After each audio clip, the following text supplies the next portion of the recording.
So it's the morning of day 3 and I'm heading back out to the area that I was in yesterday, over near where the Lui comes down through the deep cut rock out towards the River Dee. I'm going to go over to the other side of the bridge, to the other side of the river, and have a look what's over there, because I think there might be a few more good angles on the river, or just a few more kind of off the beaten path kind of areas to explore.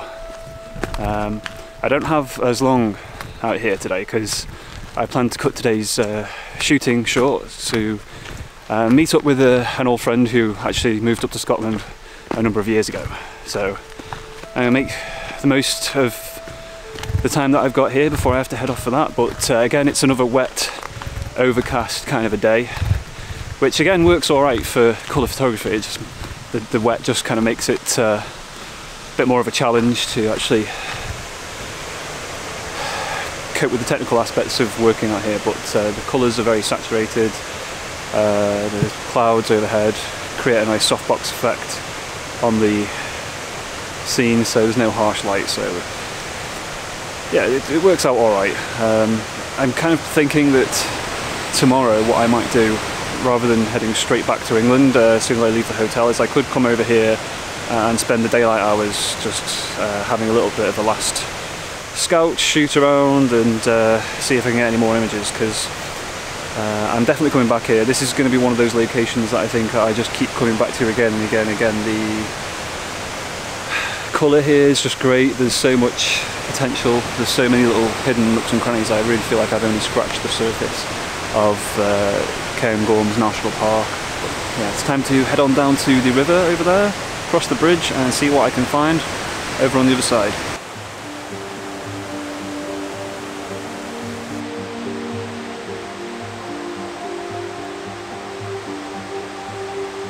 Well, I know I said I was going to go over to the other side of the river, but I happened to notice this scene of the waterfall flowing down from the hills there, nicely framed by a lot of the Scots pine and the pine trees just framing it nicely. So, but I had to scramble up a little bit higher from the path, so I'm having to be very careful about where I stand because it's a lot of wet, slippery lichen and heather and all kinds of undergrowth. So the tripod's very precariously positioned there, but quite a nice little shot, vertical composition, again going in quite tight with the long lens, about between 90 to 100 millimeters thereabouts.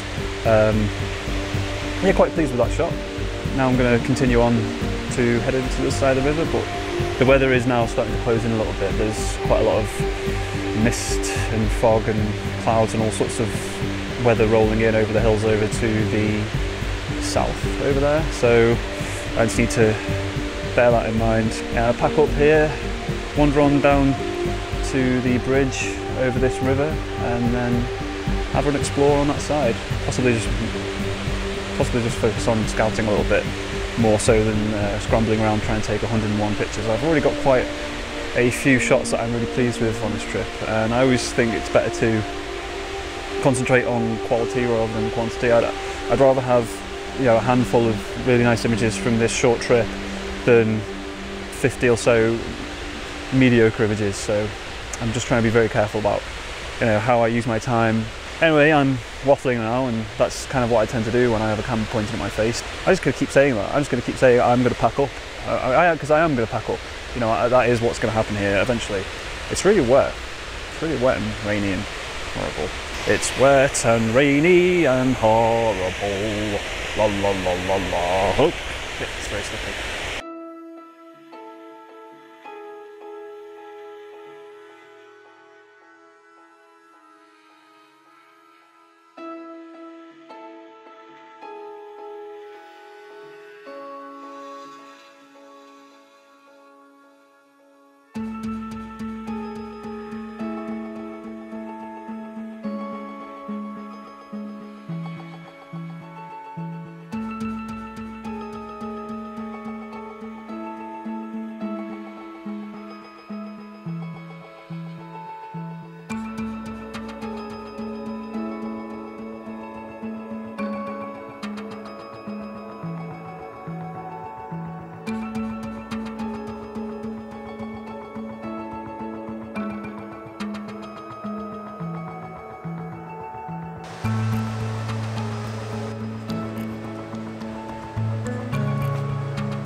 Well, I found these trees over the river here, the far side of the river. I'm quite partial to the middle one. It's quite nicely separated from the background because the colours are very saturated and it just kind of pops out nicely. It's got kind of a cool shape to it as well, so I think I'm going to set up for a shot here and just go in tight on that one tree, kind of frame it with the trees on either side, kind of leaning in around it, the branches to the left and the right, and just kind of try and frame it against the background there. But yeah, I'm quite happy with that. So I'm just going to have to be careful because there's electrified fence. I can actually hear it crackling, so I don't really want to mess with it, but yeah, it shouldn't be too much of a problem. Just set up peering over the top of it and focus in on that tree.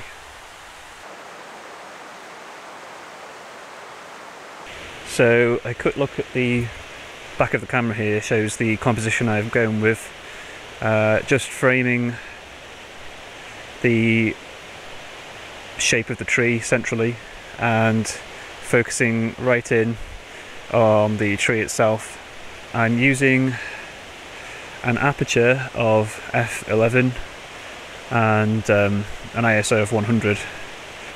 Very, very simple composition, just framing the chaos at the top here and hopefully everyone's eyes being drawn to this area where you've got this interesting shape of the tree. And I don't know, it's just kind of a nice bit of colour. The warm tones in the grasses in the background. I'm not really showing the river or anything like that, but just focusing right in on that tree. The lens is extended to just under 135mm, so it's quite a close-in crop. But yeah, I'm quite pleased with this. I'm going to go ahead and use a 10-second timer to take the image.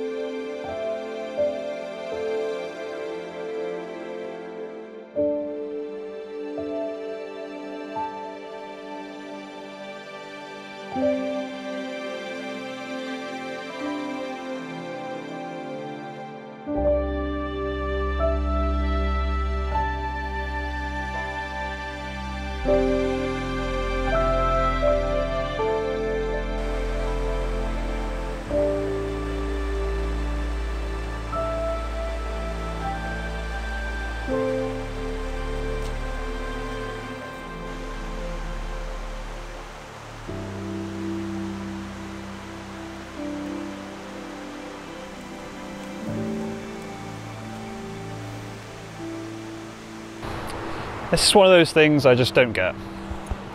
We're here in incredible, unspoilt, natural surroundings, and someone's left this for me to take away. I'll just compact it down and stick it in my backpack. It's really easy for me to just pick it up and get rid of it, but yeah, I don't get it. And also, this I don't think this is good lager. I don't think this is good beer at all. This looks... it even smells bad. Ugh. Yeah, but don't do this. Really just ruins it for everyone else.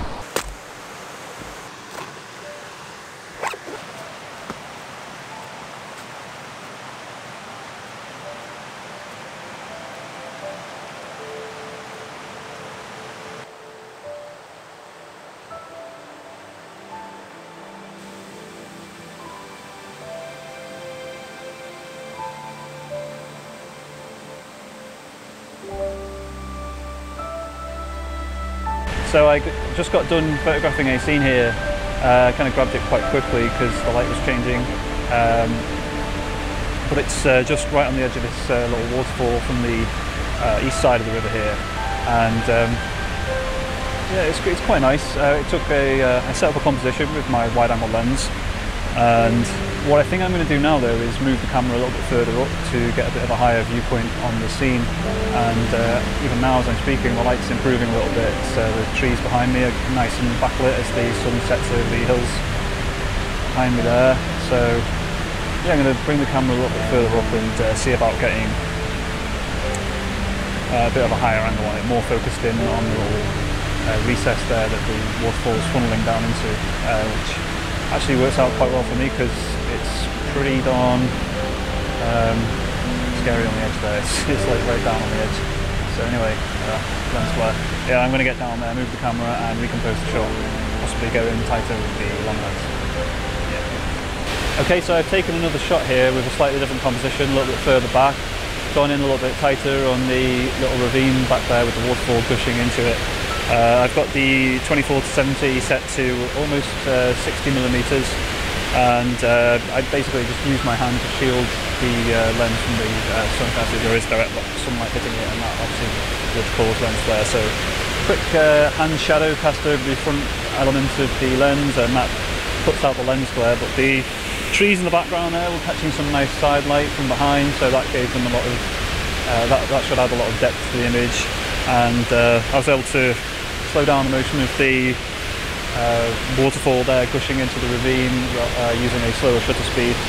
So overall I'm pretty happy with this shot, and I don't think I'm going to scramble around trying to get any more shots today. I think for the rest of the day I'm pretty much going to wander around, make my way back through where I came through the meadow over there on the other side, and work my way around back towards where I started. So I'm now going to be running slightly late for my meeting with my friend who's moved up to Scotland. So yeah, I'm going to pack up here, head back on over to the car and call it a day with 3 images that I'm pretty happy with. So yeah, so really I'm quite pleased with how everything turned out today. Took a few images, explored some new ground, so I'm feeling pretty good about it. Careful. Yeah, this area over here on the east side of the river, it's kind of just this big meadow, but it's full of lots of cool colours, details, textures, all that kind of thing, and lots of swampy stuff that I need to avoid standing in. Like that. So now I'm just heading back and gonna go and see my friend who's been living up in Scotland for a few years, so that'll be nice. And then tomorrow gonna head back over here, probably going to explore this area of the open meadow with all the cool colours and things like that. There's so many little areas that just seem to jump out, and I think it's going to be another case of throwing the long lens on, taking a step back and really focusing in on a particular subject. But you could get lost just spending hours in here, because there really is so many cool little details and things. I mean, even something like this, these areas with, you know, the cool greens popping out against the browns. I don't know, I just find it really appealing. And what a better way to spend your time really than wandering around in the outdoors in a really great area like this. I have to say, if it wasn't for being out here taking pictures, I don't know that I would necessarily take the time to explore an area like this quite as thoroughly as I have done. But I think it's just all part of having that natural sense of curiosity and wanting to see what's out there. So anyway, I'm kind of starting to ramble again now, which is kind of what I do, but yeah. So in any case, back to the hotel, quick change into some clean clothes, and a short drive to go up and see my friend, and then back here tomorrow. Oh, watch out for these, the trees are coming for me again. Those tree roots, gotta watch out for them.